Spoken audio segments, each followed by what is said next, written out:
आज मैं आप सबके साथ एक स्टोरी शेयर करना चाहूँगी। तो बात है एक गाँव की जिसका नाम है भारत। उस गाँव का एक रूल है कि जब भी कोई बच्चा होता है किसी भी घर में, तो उस बच्चे को जैसे वो नॉर्मल हम सबके घर में बड़ा होता है एंड जब उसको ये समझ आती है कि मैं कौन हूँ, मेरा नाम क्या है, मेरा घर-परिवार क्या है, तब से हर फैमिली मेंबर, हर सदस्य उसको ये बताता है कि उसका जो धर्म है, वो इंसानियत है, उसका जो नाम है, वो इंसान है, उसका जो भगवान है, वो परमात्मा है। लेकिन उस परमात्मा के बहुत सारे घर बने हुए हैं इस संसार में, जैसे गुरुद्वारा, मंदिर, मस्जिद, चर्च। और उस इन बच्चे को यह भी बताया जाता है कि उस परमात्मा के अनेक रूप और नाम और अवतार है। जैसे कोई अल्लाह कह के मानता है, कोई वाहिगुरु कहता है, कोई राम और रहीम कहता है। तो दोस्तों, इस गांव के इस रिवाज से उस बच्चे को सिर्फ यही पता है कि वो इंसानियत है और उसका जो धर्म है वो इंसानियत का है। वो हर किसी के साथ प्रेम भाव से रहता है, उसे कोई जात पात का आइडिया नहीं होता है। इसलिए उस गांव में कोई भी जाति धर्म को लेकर कभी कोई विवाद नहीं पाया गया। हर दूसरा एक इंसान हर एक इंसान के काम आता है, हर एक दूसरे को सम्मान मिलता है, हर दूसरे को सेम रिस्पेक्ट, सेम वैल्यू दी जाती है।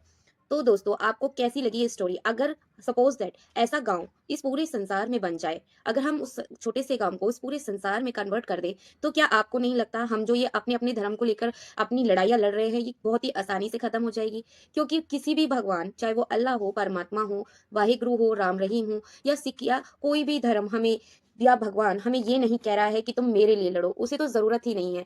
साइंटिस्ट कहाँ तक पहुंच चुकी है, लेकिन आज भी वो ये पता नहीं लगा पाई है कि हम मरने से पहले कहाँ थे और मरने के बाद कहाँ जाते हैं। इसका मतलब कोई तो ऐसी शक्ति है जो इस पूरी सृष्टि को चला रही है। हम सबका डीएनए जो होता है वो बिल्कुल डिफरेंट होता है, हम सबका जो फिंगरप्रिंट होता है वो भी डिफरेंट होता है। तो कोई तो ऐसी शक्ति है जो इतना माइंडेड है कि उसने इतने करोड़ों लोगों के सब कुछ अलग डिफरेंट बनाया हुआ है, ताकि वो हर किसी को उसके फिंगरप्रिंट से पहचान सके। तो दोस्तों, हमें बिल्कुल भी जरूरत नहीं है आपस में लड़ने की। अगर ये बात हर एक भारतीय, हर एक इंसान समझ पाए कि सबसे पहले जो हमारा धर्म है वो है इंसानियत का, और इंसानियत सिर्फ और सिर्फ हमें प्रेम देना और लेना सिखाती है, दया करना सिखाती है, करुणा करना सिखाती है। लेकिन हम आपस में ही लड़ रहे हैं, कभी धर्म के नाम पर, कभी जाति के नाम पर, कभी अपनी पोजीशन के नाम पर, कभी लड़की और लड़के में मतभेद कर कर, कभी शिक्षा के लिए, कभी नौकरी के लिए। ये लड़ाई हम सिर्फ अपने लिए लड़ रहे हैं, इससे किसी भगवान, किसी जाति का कोई लेना देना नहीं है। और दोस्तों, सबसे बड़ी बात कि हम लड़ क्यों रहे हैं? लड़ने का हमारा सबका मोटिव है कि हम सब चाहते हैं शांति और सुकून। अगर कोई आदमी या कोई औरत अफेयर करती है शादी के बाद, या कोई ऐसा पर्सन जो चीट कर रहा है अपने पार्टनर को, तो उसका उसको ऐसा लगता है कि उसके साथ अत्याचार हो रहा है, और वो अगर दूसरे पार्टनर के को ढूंढ लेगा या उसके पास जाएगा, तो इससे उसके समाज में जो मान प्रतिष्ठा है वो भी बनी रहेगी, प्लस उसको जो सुकून चाहिए, शांति चाहिए, प्रेम चाहिए, वो भी उसे दूसरे इंसान से मिल जाएगा। हालांकि ऐसा बहुत कम होता है, क्योंकि दूसरा इंसान भी इंसान है। हो सकता है कि उसके साथ रह के भी थोड़े दिनों में आपको वो सुख शांति ना मिले, क्योंकि सुख शांति कभी भी बाहर नहीं है। हम मंदिर जाते हैं, हम पूजा करते हैं। ये पूजा पाठ किसने मांगे हैं? भगवान तो नहीं कहता। ये हम अपनी शांति के लिए करते हैं, कि हमें ये शांति हो सके कि हाँ, हमने कुछ अच्छा किया। इससे हम अपना आप को प्राउड फील कराते हैं।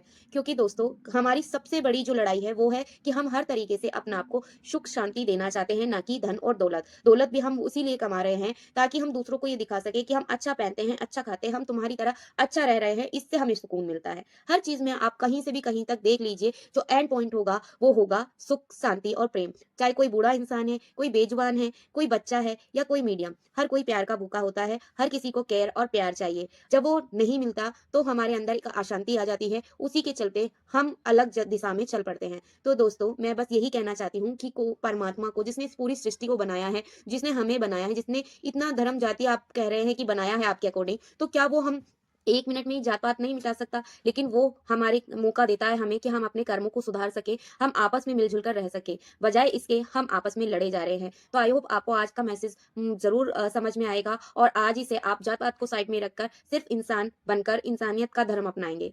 राधे राधे।